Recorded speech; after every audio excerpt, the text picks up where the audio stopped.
Hey, good afternoon, good morning, good evening, wherever you're joining us from. I am Stanley Dietrich with 360 Life Without Limits, and you are about to engage in this Stronger Futures Project episode with a rock star on talking about community and the whole idea behind being socially connected. And I want to share with you Kim Berney-Brooke is the founder and CEO of Uneven Services.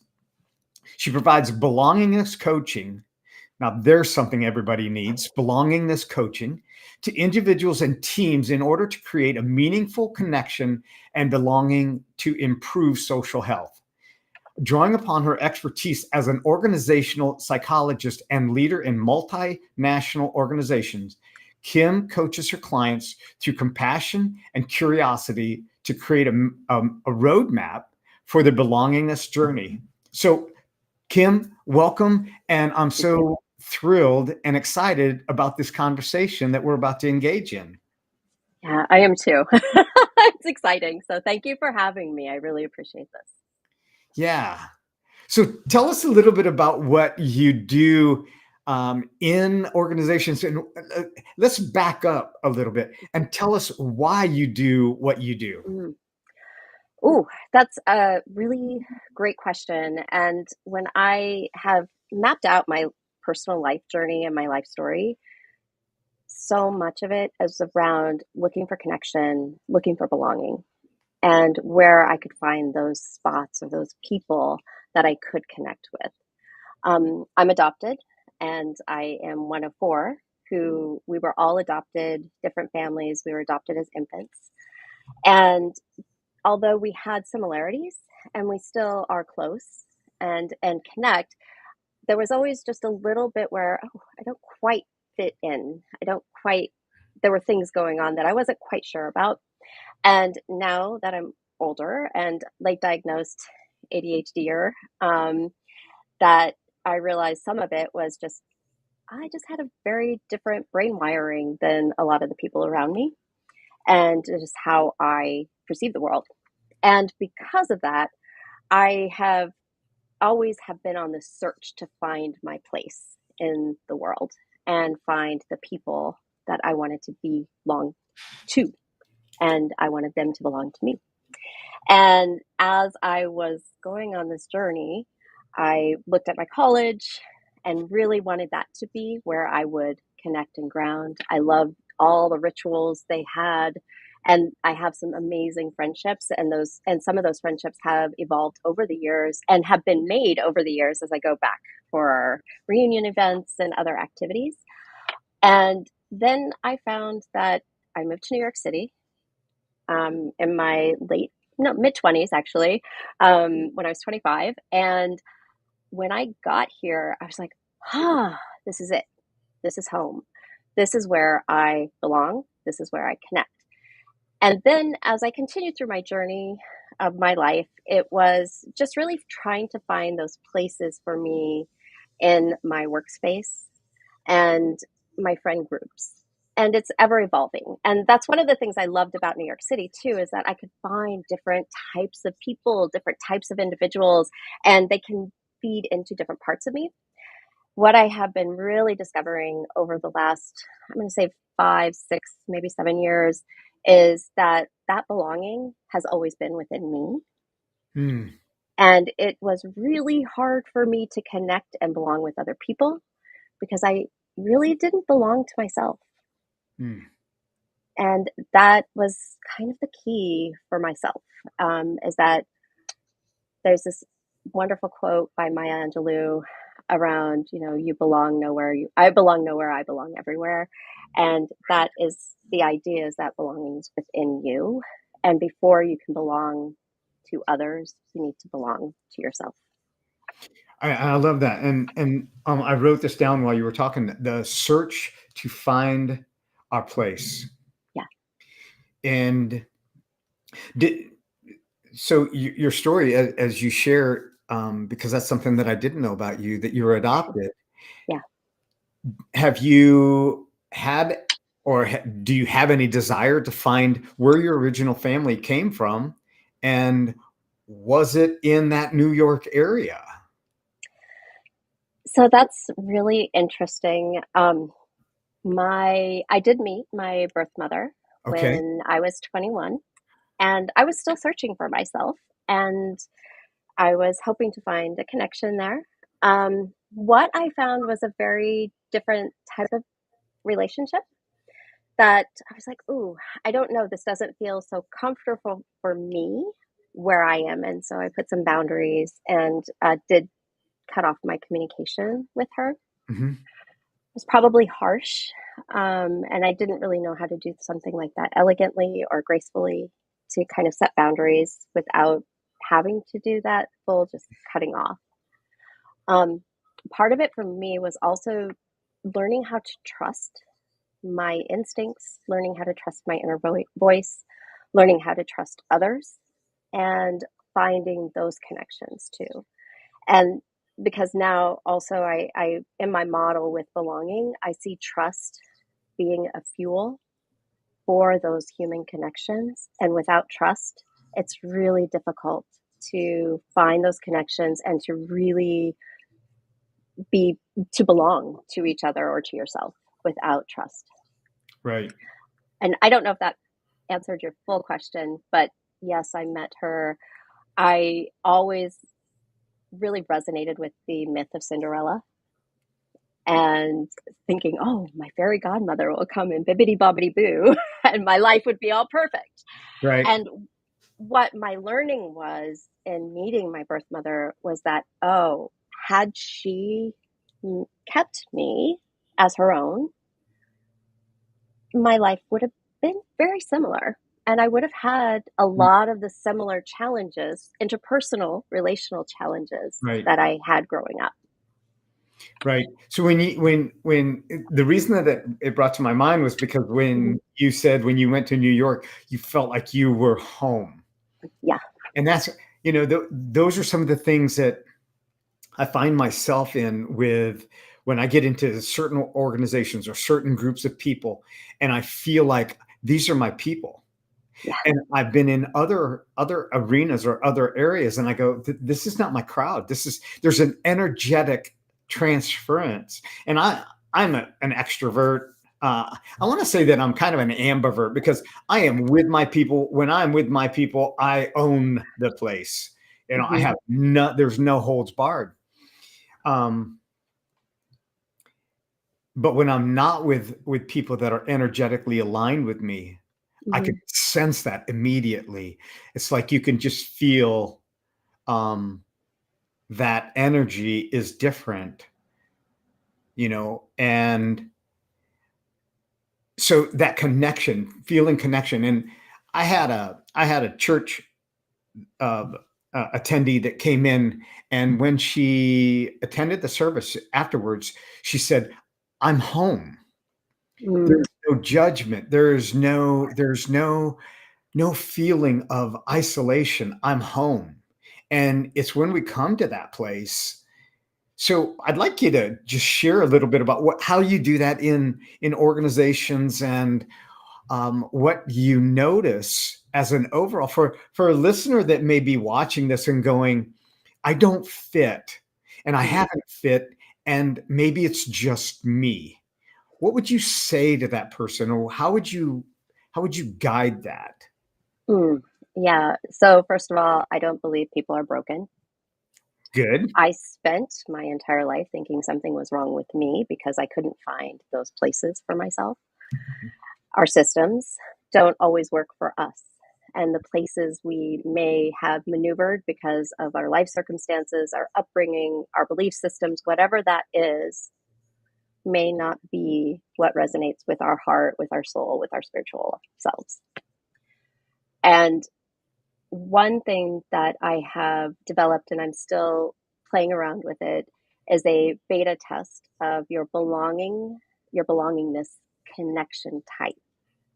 And in there, there's a series of questions and really analyzing where are you in terms of connecting with others? What is your level of trust? How are you approaching those? Do you tend to make commitments to attend social events, but then maybe cancel at the last minute because you're anxious about it?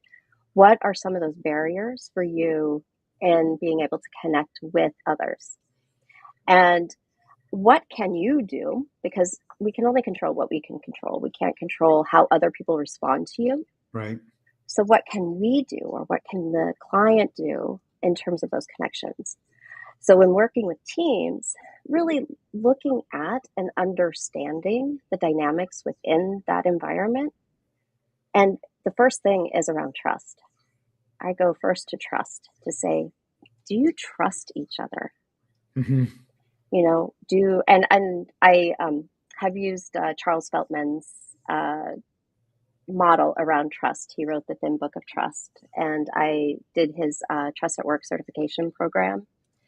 And so, as a certified coach in Trust at Work, the way that we break down trust is, do you care? Are you sincere? Mm-hmm. Are you reliable? And are you competent? And competency is interesting because do you have the skills, the ability, the control or agency to do what you say you're going to do? So that reliability, and they all intertwined and feed together. And when you break trust down into those components, that then you can start to analyze, where do you need to build trust? Where has it been eroded? And having some of those more challenging, difficult conversations. And those conversations then really require a lot of trust because when the definition of trust is making something you value vulnerable to another person's actions. Mm-hmm. Yes, I love that. And I'll tell you why. Because recently I had a disruption, and it was what I see as the most obvious thing. Mm-hmm. And just the way, I mean, who doesn't do it that way, right? And so the exercise was, were they capable of performing that? Yeah. And I go, well, heck yes, they were capable of performing that. They're adults. And the question came back was, were they capable of doing that? And I go, yeah, they were capable of doing it. Mm-hmm. Okay, then prove it. Mm. What have they displayed that has displayed the action that you thought was going to be just normal? Yeah. Because your normal and somebody else's normal are different. Okay. And if the other party has not displayed that action ever, Mm-hmm. then it's not that they're not able, they're just not capable, because they don't even see it. They don't think about it.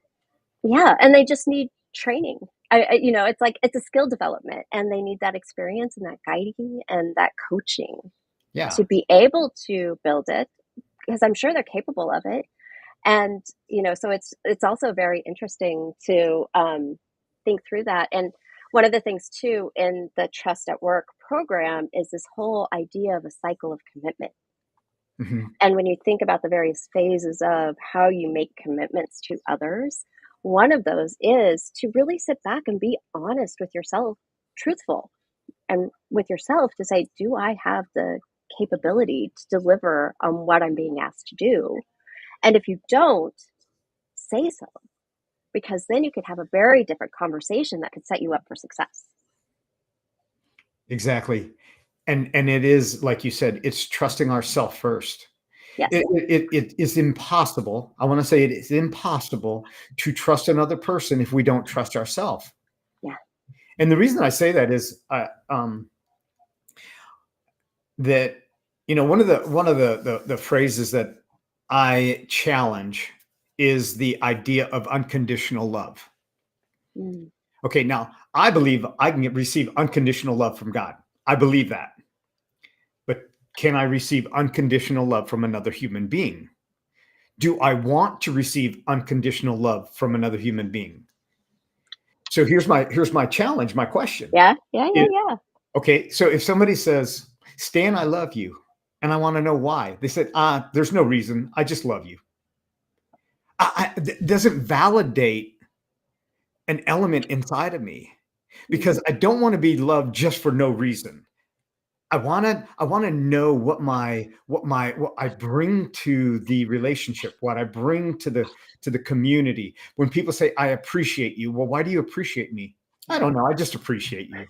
Well, if you can't say it, it's just a word. It's just a phrase. It's a colloquial. And this is where I come in with that unconditional love, because we're conditional beings. We're not divine. We have the divine in us, but we are not in need, not in need of something. And anybody who says, I don't need anybody, I don't need anything, well, let me ask you, how come you go to the grocery store, and how come you put makeup on, and how come you brush your teeth? Okay. Yeah. So there is that need to socially connect. Yes. And it is knowing why we're worth something to someone else, but not basing our worth on their estimation or their definition. Because if people don't like me, that's on them. I don't take responsibility for that, because I am the most likable person there is. And if you don't like me, well, then I don't even know who you are. Right. And this is the way, it is not, I don't allow somebody else's definition of me to define who I am, or any experience that I've had. It's why did that not work? When you bring oil and water together, it's not going to blend unless you shake it up in a mixer, but it doesn't stay blended. It just stays in chaos. Now, when it settles, then the oil and the water separate. And it doesn't mean one is better than the other. It's just, there's not a trust. Oil does not allow water in, and water does not allow oil in. Yeah, it's a chemical compound, right? Yes. So yeah, it's so interesting, because I have a lot to add to what you were saying. I want to make sure you're finished, though. So one thing that was very interesting, I was speaking with a young woman, or a young person, I should say, a couple of weekends ago, and one of the things that they were sharing, they were talking about this term that is used. I think it's used more in like social psychology, or social, this, like looking at sociology, is this idea of atomization. And I was like, oh, what do you mean by atomized, being atomized? And she's like, oh, well, or they were saying, well, when you're on your own, or when you're the individual, you get isolated on your own. And I'm like, that's really interesting, because when you think about atoms, there's all these chemicals, and there's protons, neutrons, and everything is coming together to create a collective of something, right? And that's like the oil and water. And it's like, we don't have to be isolated, nor should we. We are not hardwired to be individuals on an island by ourselves, fully self-sufficient. Right. Yeah. There are times when I would just love to go and stay in a cabin and just absorb nature. And I had the opportunity this morning. I got up and I walked across the room about 6:30, and there was a deer and two fawns in my yard. And I have this like little ravine ditch behind my house where the water runs through. And the one fawn was just running back and forth, back and forth. The mother, I'm looking through the window and I'm like, okay, I'm going to open up the back door and I'm going to go out onto the screen deck because I'm filming this, right? And it was just so amazing to watch. And even if I was in nature by myself on a deserted cabin, it's not that I want to be alone. It's just who I want to be alone with, or what I want to be alone with. And just to experience the essence of being and not doing. And I think that's where we come back to in that social connection. Yes. Yes. And People yeah, always say we're human beings, not human doers or exactly. human doings. Um, it's interesting. I want to come back to, so yes, that whole connection about being and who we want to be with. And if we don't want to be with ourselves, why would other people want to be with us? Right. Right. Right. So it is that I want to come back to this idea of unconditional love that you were talking about Good. and Yeah. the specificity around why you want to know exactly why somebody loves you or appreciates you, which I think is great. Like if you are showing gratitude, if you don't know Kevin Monroe, he's amazing and talks about gratitude and gratitude practice. And he had a newsletter that talked about this being very specific and why you are expressing your gratitude Mhm. because if you're not, it falls and it feels empty, right? Yeah. Now, thinking about unconditional love, and I kind of feel like I we can have unconditional love for one another as humans, and that it doesn't have to be a specific reason why I love someone. I could just enjoy their companionship. I just like being in the room with them. I mean, and maybe those are enough of a reason. Right. Um, I think about my kids, and they could do the worst thing in the world, and I would still love them. I may not approve or be excited about what they're doing, but I still love them, right? Like that Mhm. is still there. And so I'm going to ask you, what's that motivator for you to understand why somebody loves you rather than just unconditionally? And do Yeah. you feel unconditional love for yourself? I do feel unconditional love for myself, and the reason that I say it that is that I'm not expecting that outside source to Mm, give me my meaning, and so I unconditionally love my granddaughter. mhm. I unconditionally love my children, Yeah. and there is nothing that they could do that could eliminate that. It's not it's not that they've had to earn my love. Mhm. But the reasons that I love them is number one is that they're an expression of life that is so different than mine. And their expression of their creativity, when I allow their imagination to just run wild, that those are the things that I love about them. And I love them not just because they're my children, because they are um, a contributor of the joys without even saying a word. Like I would walk in when they were babies and they were sleeping. Now, this is, 27 years, 28 years ago now. And I would walk in and I would just think, what an amazing miracle. And they didn't do anything to earn my love. So when I talk about conditional versus unconditional, I want to know when I am when I am being loved by someone else, what is it that I contribute so that I can contribute more of that? Mm, And as I open that passage up and as I open that, what I also understand is that if I'm expecting an unconditional love without any real reason, then I'm asking someone to become God in my life, to give me something that only God can give me. And sometimes, people get into relationships, and I see this. You should love them unconditionally. Well, if they're a narcissist, I'm sorry, I'm not. I'm not crazy. I mean, I don't know karate, but I do know crazy.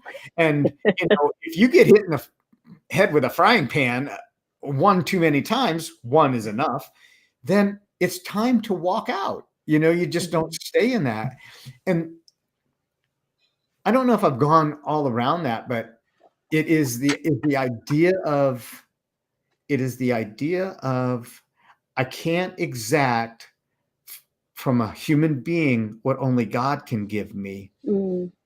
And that's where I'm talking about that. I want to have a condition. I want to have a reason. Why do I make you feel energized when I walk into Mhm. a room? Is it my smile so I can do it more? Is it something that I'm not even aware of?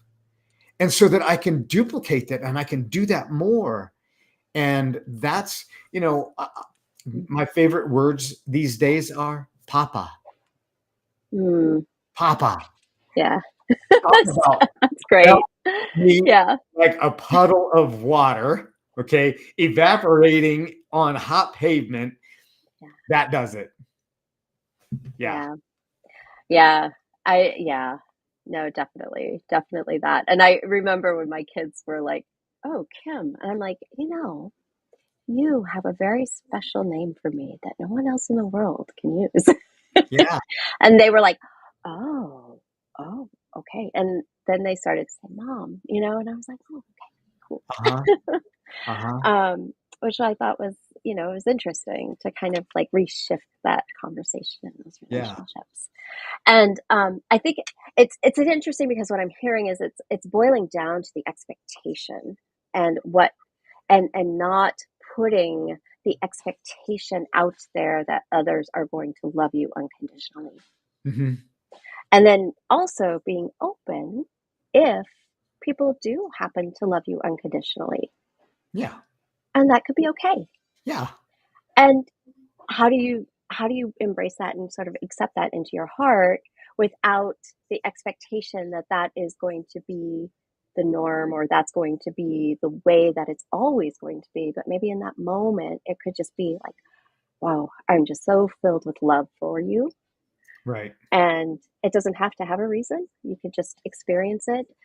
Because when you start putting a reason on it too, it's like putting a cognitive lens on those emotional feelings, which could be good. And I'm not saying that people should put themselves into harmful relationships, Right. right? Because that's not healthy. Because if you do, then you're just, you're not loving yourself and you're not honoring who you are and what your needs are to keep yourself safe, right?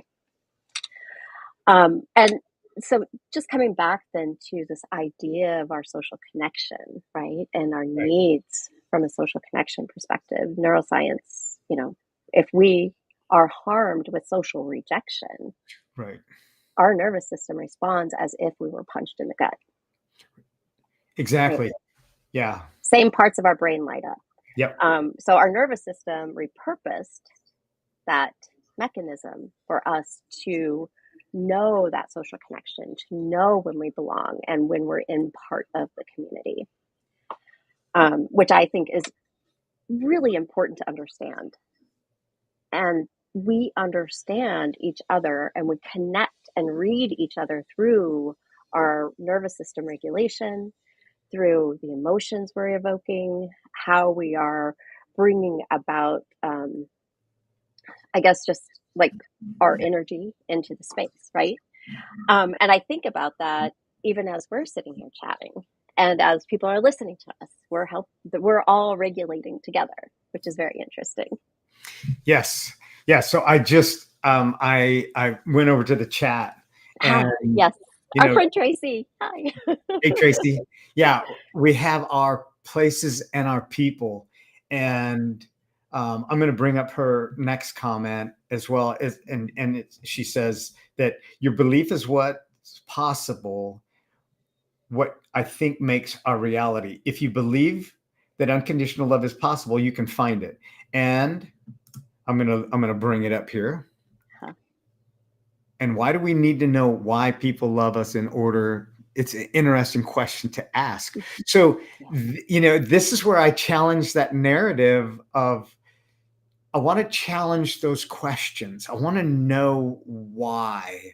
That's my, what Mm, is it giving me? What am I becoming because of it? And as I get down to the basic, the initial in my belief is that knowing that I am loved unconditionally, that I can't do anything that would divert God's love from me? And how can I better represent that to other people? But also, he says why he loves us, and because we were made in his image. Now, when I look at my children, when they came out, my children were the most beautiful children on the entire planet. They didn't do anything to earn my appreciation. And it was, it's just so without words, beyond words, you know. So yes, so let's carry that further. Yeah. As Dig we, deeper. Keep digging yeah, deeper. yeah, Yeah. Oh, it's so interesting because I also think about I have a cat, and I've had cats before, and they're so my cat is really dependent upon me, and he follows me around, and he's like a little shadow for me, and I do love him, right? He annoys me. There's times where he'll interrupt and right, annoy me, like waking me up at 5:30 in the morning to feed, to right, feed him. right. Um, but I do love him, and I do love him unconditionally, and I want to make sure he's safe and taking care of him, right? Um, because I know he's dependent upon me, and it's so interesting because I also one of the things my my husband and I were talking about, as he starts to get older in his life and thinking about his own mortality, he started to listen to a lot of narratives of individuals who've had near death experiences. And one of the things that are just across the board is that everyone welcomed them unconditionally with no judgment, right? And so I guess just that appreciation of just that, even like that, our children being something that, I mean, just amazing, right? It's like, whoa, I'm this being, and they're going to Right. let me go home with this thing that, and just, it's like mind blowing for me to think about. And that, it's just that vulnerability of infants and even our furry family members, right? Of the dependency upon us. And now that Mhm. my children are getting older, right, and they're launching on their own and they're being more independent, and I love watching that, and I love witnessing how they're stepping into who they are as humans. Mhm. And for me, I guess, then thinking about that and extending it beyond, it's like I see neighbors, and it's like, is there an opportunity for me to be in awe of their being in the same way that I'm in awe of my children's being Right. as well? Right. And Yeah. so it does kind of thinking about that. Well, what does it mean? And when you step in to start to connect with someone, right? The first thing you really do need to do to truly, truly connect with someone, set your judgment aside. The moment that you start to judge someone in a conversation, you're already thinking about how you're going to respond to them. Mhm. And you're already making like, ooh, no, wait, that doesn't resonate with my belief system. So I'm going to shut down and I'm not going to listen because it's challenging too much and I feel uncomfortable. Mhm. And that's where judgment comes in. And judgment's good, right? You do need some judgment, you need some healthy judgment. But when you're first meeting someone, just be curious. Put the judgment aside, be curious about that individual and see what you can learn, because you may learn something new about yourself. You may have, they may help you shift a way of thinking that you hadn't, but find those moments to really just connect on a human level. And that really does come through love, right? Yes. And what that love is, I don't know. Like, Yeah. I just see that as like, love is definitely a life force Oh, in a definitely. really beautiful way. And Yeah. we undervalue it in so many ways. Yeah. There's multiple layers of love. Absolutely. You know. Yeah. Absolutely. One of the exercises that I give my clients is that when they are in a grocery store, Mhm. that every person that they see, they look at them and they say, I love you. And they don't have to say it out loud. They don't have to go up to the person, but they say it.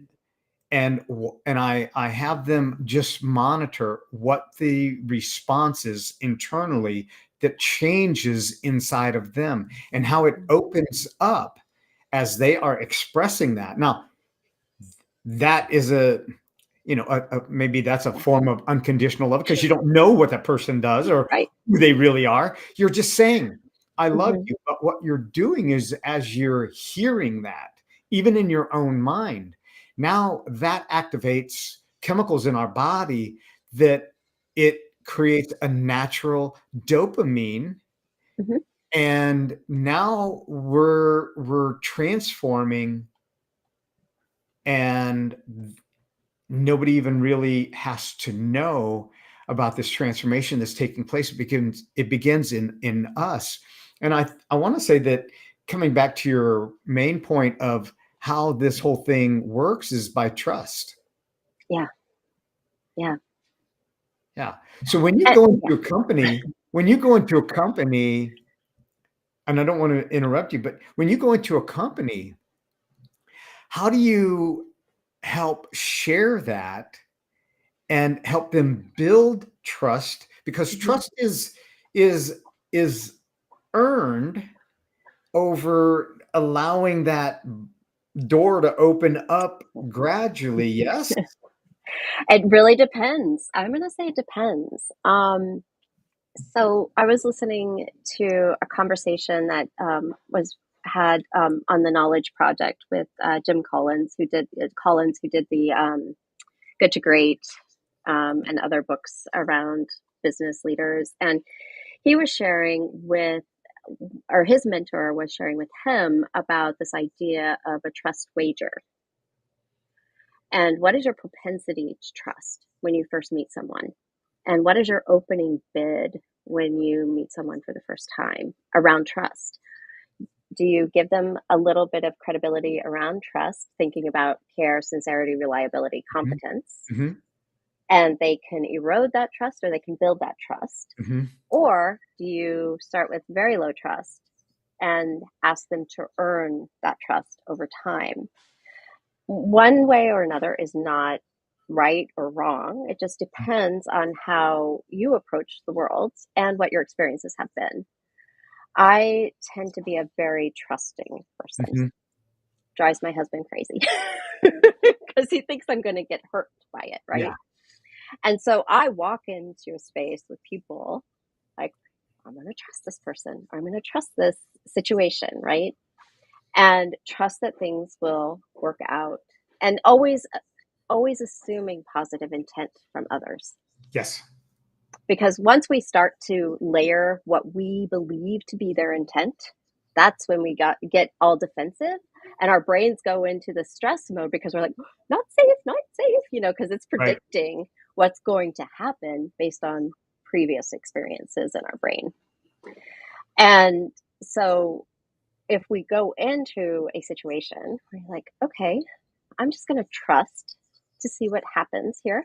And I'm going to assume positive intent from this individual. I'm going to assume they care for me. I'm going to assume they're sincere.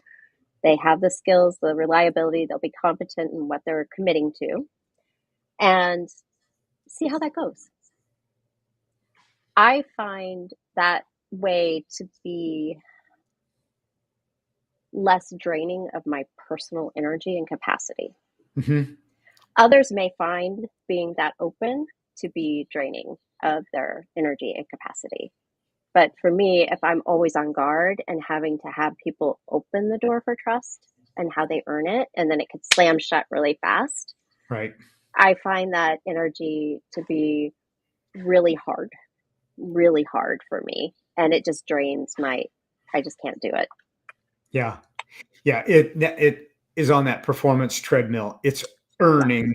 And when I talk about earning trust, hey, I'm a trusting person. Yeah. Yeah. But if you negate the value of the trust that I've given, Mm, then I pull those reins back, and I'm cautious. Mhm. I'm Yes, observant. I'm yes, yes, observing, yes, you know, yes. and it is okay, if it is just a one-time event, I have to look at what is the character of this person. What is this a normal routine, or is this just one of those things that just kind of fell off the radar? It was out of character based on the events that they were experiencing. So I have to put all those things into play. Yeah. But when it continues to happen, that's when I put the barrier around the trust factor, and I go, okay, you know what, i have to I have to learn more about you or this situation or this Mm, opportunity, because not all opportunities are opportunities for yourself, right, right. and they can be opportunities for someone else based on your good nature. But I say, if you don't like me now, you won't like me later. Okay. Right, So right. um Yeah. let's not hang you know Mhm. the trust thing. Yeah. Yeah, it's very interesting, because trust, really, when you think about it, it's a risk assessment, right? Yes. And I spent years as a, risk and compliance. So, risk is always looking at the likelihood of something happening and the impact of that, right? And Right. and then the velocity of it, right? Like how quickly will that happen, or how quickly will it sort of have these residual effects? And so, kind of looking at those three dimensions, when you are meeting someone, if you are meeting them through someone you trust, like have a deep relationship with, have a really good trusting um, rapport, you're just like that person they introduce you to, you're going to be like, oh, okay, yeah, I'm going to trust this person. Or the way you meet them, it might be in a space that, or an organization, or through, like, I know Tracy is great at doing her no pitch networking events, which is how we met. And it's like having those spaces too. It's like, oh, I'm going to trust this person because I have had great experiences. And a lot of that's based on our previous experience. And then when we are also, when we have those previous experiences that are negative, right? And we walk into a space like, oh, and our brain is all the brain's predictive moments are going, and you get into the stress mode and sort of like closing yourself off. It's like, oh, what was that? What was that about? Mhm. And was your brain actually predicting? Because again, our brains predict based Mhm. on inputs, right? Right. And the inputs could be whatever's happening in the environment around us. It could be our own thoughts. It could be our feelings within our body. Like all of those are inputs, and it can loop, right? And it can get into a cycle. But those inputs inform us in terms of what our outputs are going to be, because we're Right. processing all of those inputs. And whatever those outputs could be, it could be a reaction, it could be a statement, it could be shutting down, all of those, fabulous stress responses that we know: fight, Right. flight, freeze, fawn, all of those good ones. And however we're going to respond, it could be that we're misinterpreting, our brain is misinterpreting some of that input Yeah. incorrectly, just because it looks like, smells like, feels like an Yeah. experience we had in our past. Yeah. And so, as humans, how do we put that aside? That's hard.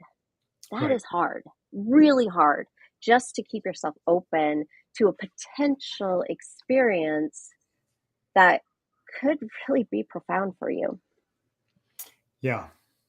Yeah. I we could go on and on. Oh, I know. I know. I the, know. And I time. I'm not worried about the time. The idea behind the definition that we create, the meaning that we give to something that we bring in. And one of the questions that I ask people when they tell me that it is, well, they just don't like me. Well, how do you know? Well, because they are not returning my call. I said, well, what if it didn't mean that they didn't like you? What else could it mean? Yes. Could it mean that their phone is dead? We expect these devices to be everything. Sometimes they need to get recharged. And Yeah. so, true story, I have my plugins at my desk, but I also charge other items, but I keep the Mm. cords right here. So I plug my phone in and I come back to it the next day afternoon. So it's been over 24 hours and I got like 10% on my battery. And I'm like, now I got this thing plugged in, but I didn't have it plugged into the source because I had something Ah. else plugged in that I was charging. But I use the one block so it doesn't take yeah. Okay. So it is when we do that, what is the meaning that I give that? Oh, that stupid cord. I knew I was gonna have to buy another cord. And it wasn't even plugged in. And so what is the meaning that we give something is our interpretation of that. And so when you go into a company, and I want to spotlight you, really, I want to spotlight you as to what you do when you Yeah. go into a company Yeah. for the next few minutes. And Mhm. how do you help companies reestablish what has been lost or even given up to help bring that social connection and to build those teams? If you can give a Yeah. picture of that. Yeah. So the first thing is to make sure that we have a common language around trust. So, again, just really looking at the model of trust, looking at, the language around care, sincerity, reliability, and competence. And then there's opportunities to do trust assessments. So there's a survey that is built on these four domains of trust to see within that team, where is trust not happening? Where is it eroded? And where do you need to focus first? And then you start to meet, I'll meet with individuals and talk to them to understand more around where those gaps are, Mhm. what their assumptions are, because it's always those assumptions, and what the meaning you're putting on to someone else's actions, right? Mm. And starting to help people understand how their behaviors are impacting others' perceptions, because it's always about our outward behaviors and the outward expression of things that we do that people interpret certain ways. And it may not be aligned with our intention. Mm.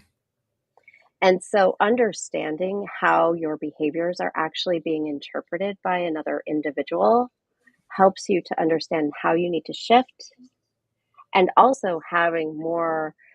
They're difficult conversations, right? These things are not easy.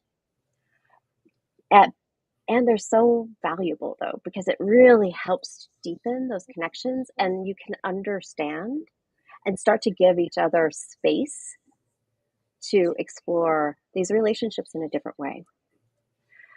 And then as we start to, building the trust, and the trust starts to improve over Mhm. time, then, and thinking about the behaviors, the intentions, then evaluating belonging. I really look at belonging as you feel cared for, which dovetails very nicely into the trust of caring and sincerity.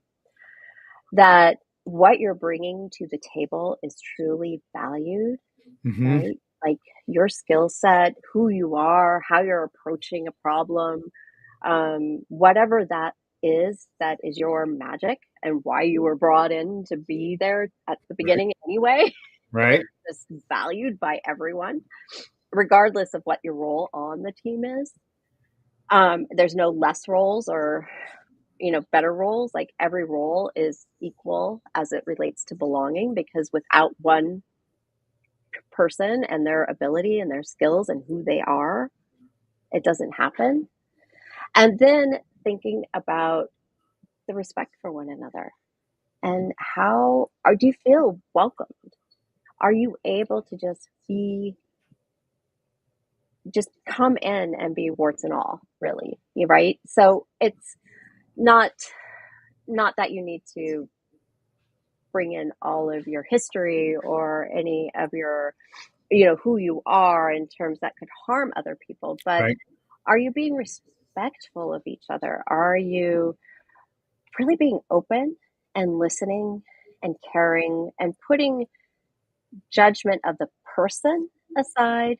But when you're coming together, you're really looking at ideas and you're challenging the ideas of each other, and that you have an opportunity to feel safe and take those risks Mhm. without being punished, without um, future ramifications on it. And I'll give an example just on a personal level where I will often like, hey, I'll tell my husband, I'll say, hey, I am planning on doing X. Are you okay if I do this? I'll be away this evening. Is that okay with you? Yes, that I totally support you. I go, are you sure? I'm not going to pay for it later. Mhm. And so because I have had that experience where it would come out in other ways, unintentionally, but it would just come out um, in other sort of minor micro digs, right? And when you're in a team, and if you're a leader in the team, or if you're another team member, thinking about those micro digs that you're doing, and that Mhm. was a term I just made up, um, but they could also be microaggressions, however you want to call them. But in Right. and of themselves, they don't seem like a lot. But if you are calling in something that someone took a risk on and it failed, and you're bringing it up as a reason for dismissing something that that person is, that that doesn't fly. That erodes trust, right? Because you're not showing that you really care for someone, and you're not showing that you're being sincere about your caring, because you're bringing things in that didn't have has no relevance for the moment that you're in. Right. So just really working with teams, you want to have and create an environment where you can practice, right? Mhm. Because what you learn through experience, right? You could sit in the classroom, you can listen to all the books, you can listen to all the or read all the books, read all the articles, listen to all the podcasts, but if you don't actually experience and do the work Right. and really practice behavior changing, it's not going to happen. And so you do have to practice it. It's like meditation. It's like learning how to listen effectively. If you don't do those things Right. and practice it, like brushing your teeth. And think about it as a risk mitigation activity, right? Like if you're a risk person, like I was, we try to decrease the likelihood of a risk happening, or decrease the impact that if a risk does happen, the impact is not so much, right? And the basic one that I love to share is if when you're walking across the street, right? When you have a little child that you are responsible for, you teach them how to cross the street. Mhm. You have to teach them to look both ways, to notice the light, to, take the time to do that. And now as adults, you may have a phone. Do you put your phone away before you cross the street? Are Right. you paying attention? Do you still look both ways? Do you pay attention to the light? And those are all mitigation factors so that you're not going to get hit crossing the street. Right. Um, and we would do the same in our relationships. Like, what can we do? Again, coming back to what's within your control, right? Making sure that your behaviors are aligned with your intentions and how they are being interpreted by the other people around you. And so those would be things to practice as a team. And so you do have to come together and have some of these conversations. It's going out for drinks, going and doing activities are great, but that's not how you really build cohesive, high performance teams. Absolutely. Yeah. Yeah. You mentioned, giving the permission for it not to succeed the way that we initially saw it succeeding. And I say it that way Mhm. because failure is an opportunity to learn something more. Yes. It is a sports event. I've coached since I was young, and one of the things that I shared with those that I was coaching is you learn more by the score not looking on the scoreboard the way that you wanted it to in the end. But did you really fail? Did you really lose? And or did you learn something? Yeah. Did you grow from it? Did you experience what not to do again? And this is where I see this dynamic in companies and Yeah. corporations is that, giving people the permission to take what we may perceive as a failure, but to look at that failure in a different light, Yeah. and giving them permission to blow it, giving them permission to say, hey, you know what? It's not a lack of performance, but it's what are the possibilities? If it would have succeeded, what were the possibilities? And changing the ramifications of it not coming together yet, but how it can come together even greater in the future. Because sometimes if we win and it goes successful the way that we wanted it to the beginning, we don't see all the little breaks Yeah. along the bridge, and one of those things is like, you know, when you see the catastrophe of a bridge collapsing, what was the thought in the car that made it as they look in their rearview mirror and they see that bridge collapse? It happens. Hmm. And it happens in relationships, it happens in businesses, it happens in our own endeavors.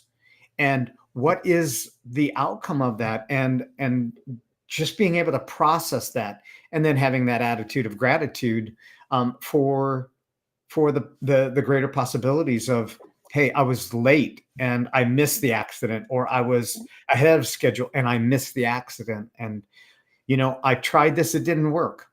Yeah. So what did we learn from it, and process that, rather than, we're not going to give that project to him again or her again because they just aren't working right. Right. We aren't going to take the risk on them Yeah. because, and I'm going to come back to this, they haven't proven that they could do X. Right. Right. Right. And it typically happens, there's a lot of biases that do happen because people think, oh, one failure, never again. And it usually happens to certain individuals. If you think about BIPOC or even myself as a woman, I do see the threshold of what is tolerated for my mistakes Hmm. was lower than than my male counterparts. Right. They were given more opportunity Right. to fail, learn, fail, learn, fail, learn, and then finally succeed. Whereas I was able to maybe give an opportunity to do something and I failed. Okay, nope, she's out. No good. Right. Or, I'm not going to stretch that person because I don't trust that they're going to be able to be reliably able to deliver on that. And rather than coaching me and helping me in that stretch, Right. right? Yeah. Which is interesting because also looking at teams and because one of the biggest things right now on teams is burnout, Hmm. and in the corporate space. And so many companies are, just throwing wellness programs out there, but it puts it back on the individual to quote unquote fix themselves or to come out of that without really looking at the root cause behind the burnout. And part of the root cause, I really believe, is just the demands that are put on that person and the blurring of all the lines between everything.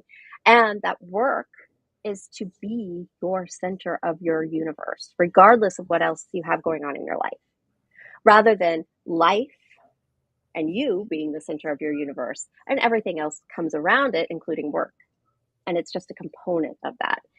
And because of those demands, we're seeing that people are spending so much time in the work environment and not given those spaces of, failure is not an option. It's like, yeah, failure is an option and it Right. needs to be an option. And to your point, exactly, how do we learn from that? How do we get better? How do we improve? I want to say about 80% of enterprise-wide projects fail or don't meet Mhm. their goals, their stated goals. Right. And why is that? Why is that? And part of it is just a lack of communication, bringing people through the transition, not just the operational changes, because operational changes, it's like flipping switches, right? Right. But trying to get people to move from here to a new paradigm, that's the hard part. And without that, you get people spinning and they create their own narratives.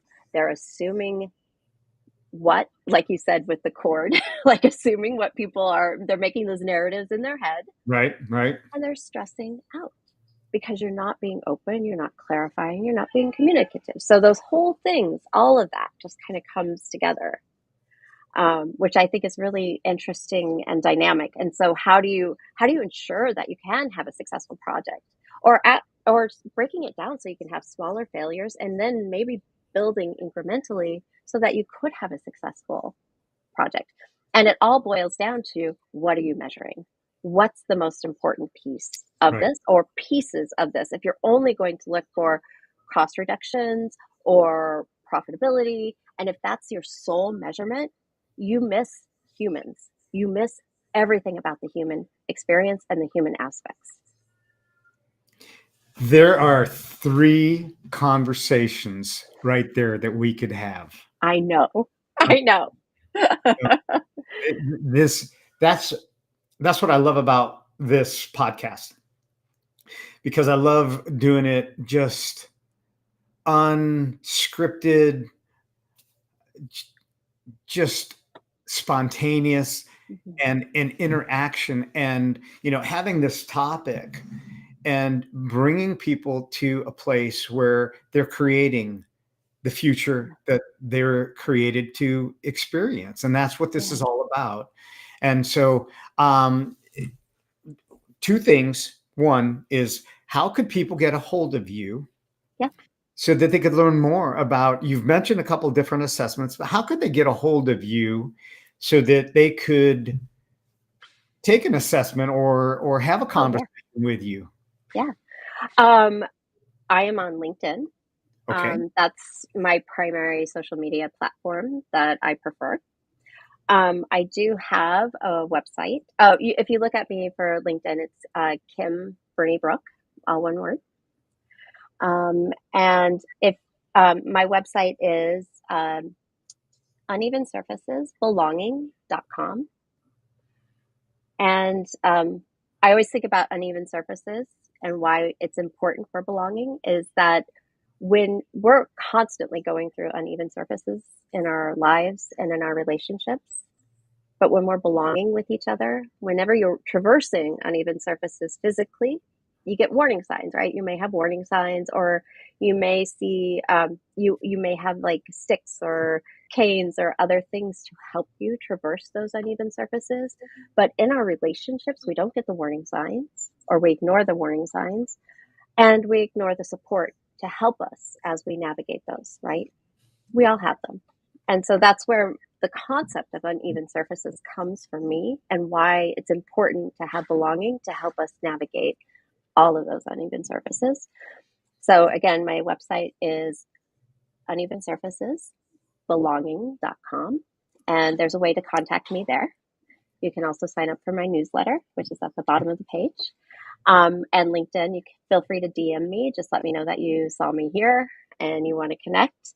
If you don't tell me you saw me here, I tend not to connect with people that I haven't met, either virtually or in real life, just because I do get a lot of people asking to connect. So if you are interested, just let me know that you saw me here and you wanted to have a deeper conversation, and we'll connect that way.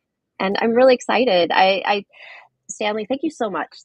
I love this conversation. Um, and I think we're just at a point where we need to really start thinking about our social health in the same Yes. way that we think about our physical and our mental health and wellness. Oh, most definitely. Yeah. And this is just where I feel called to bring who I am, my experiences, and coming together and working with people and teams just because this is such a need for us and globally. Yes, I couldn't agree with you more. We were created to be in community. And, you know, when that was subtly isolated, Yeah. it took on a different paradigm. And that paradigm is going to take some work to change. And as a brain health coach, I see this more and more. The effects that took place, Yeah. over the last 4 years are going to wreak havoc for the next 10 years at least. We're going to just start to see them surface, as I'm sure you are aware of. Yeah. So, I would Kim, even argue that it was more than just 4 years, but oh even yeah, it's yeah, been yeah, yeah. happening before Oh the, yeah, my yeah. God. Oh, Yeah. Yeah. It just reared its ugly head. yes, it Really amplified bad. it. It Yeah, amplified. it Yeah. did. It did. Yeah. So But I thank you. I want to thank you for joining me. And I know that we're gonna have, I'm sure, another conversation. I am definitely gonna invite you back because Amazing.